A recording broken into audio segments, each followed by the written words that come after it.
Hey everybody, welcome back. Back to the movies we go. You know the drill. Going back to 1998 for the poker classic Rounders.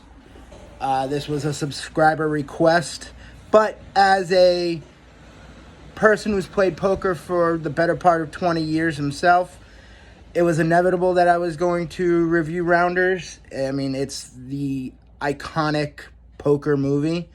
Ironically enough, although there have been movies since Rounders that have featured poker, Casino Royale stands out with one of the worst final hands I've ever seen, where you have a full house, a better full house, a nut flush, and the straight flush.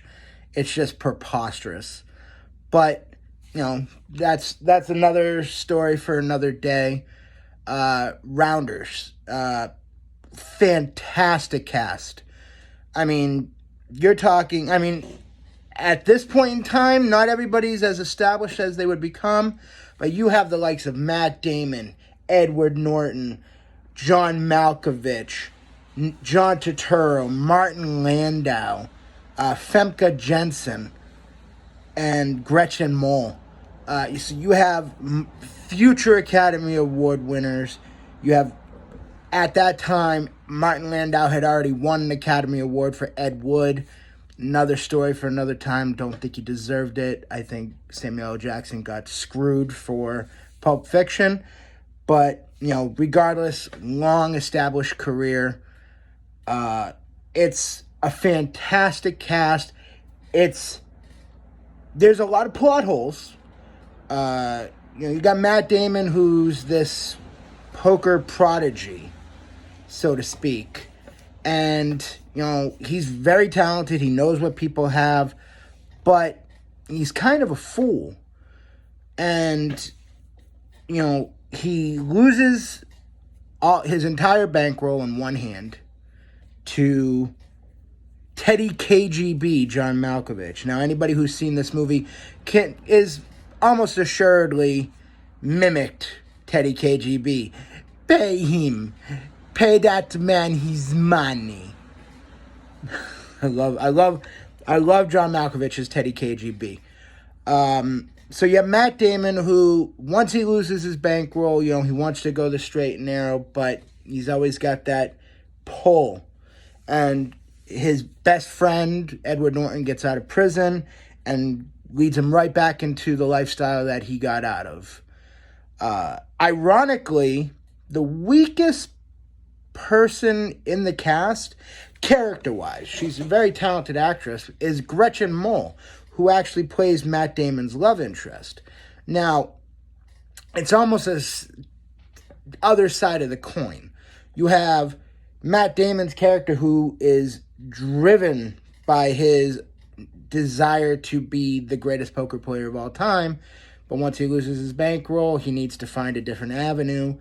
And, maybe that's why her character doesn't stand out as well, is because she is that opposite side of the coin where, go the straight and narrow and live a normal life, but that's not him. And that's what I think hurts her character a lot in the movie. She's fantastic in her role, and her role is necessary for the story, but it's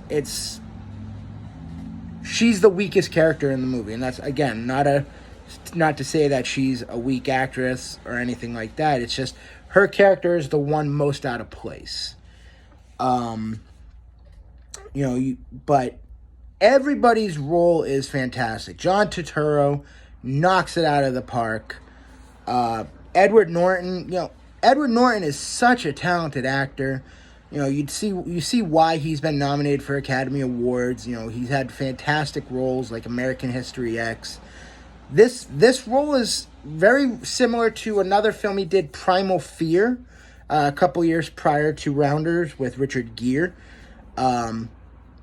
Just that kind of weaselly character that he actually plays really well. Although totally different character from Primal Fear, but he's got that something about him that you just don't like. And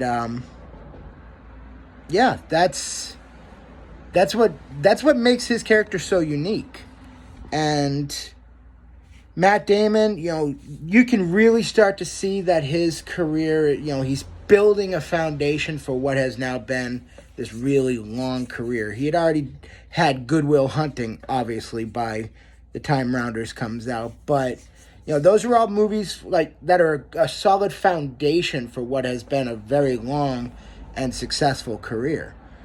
That being said, there's obviously issues with the movie. The having played poker for so long, and almost anybody who's a poker player, poker fan has seen Rounders. Some of the play is atrocious, and it's kind of cringeworthy, but it is a movie, so you kind of have to let that slide as a poker player. Most of the time, the poker you see in movies is not good. But it's an entertaining movie. It's such a fantastic cast, like I said. Starting off point for a lot of actors and actresses. Obviously, Famke Janssen would go on to fame for the X-Men franchise. John Turturro's been around forever. He had, obviously fantastic roles in... I enjoyed him in the Transformers movies. Obviously... The Big Lebowski is one of his funniest roles of all time. You don't want to mess with the Jesus. So it's a solid movie for the cast alone. Anytime you put an ensemble cast like this together, you're not going to get a bad movie. So that kind of masks some of the flaws with the movie itself. So it's definitely an enjoyable watch, something as a poker player I can watch again and again and not get sick of. It's a solid 7.5. Right in that sweet spot of, just one of those movies, you're having a day off, you're not doing anything, it's on TV, you can watch it and go on your day. So there's a review. Rounders 1998 is getting a 7.5. And I'll see you again next time at the movies. Have a good night.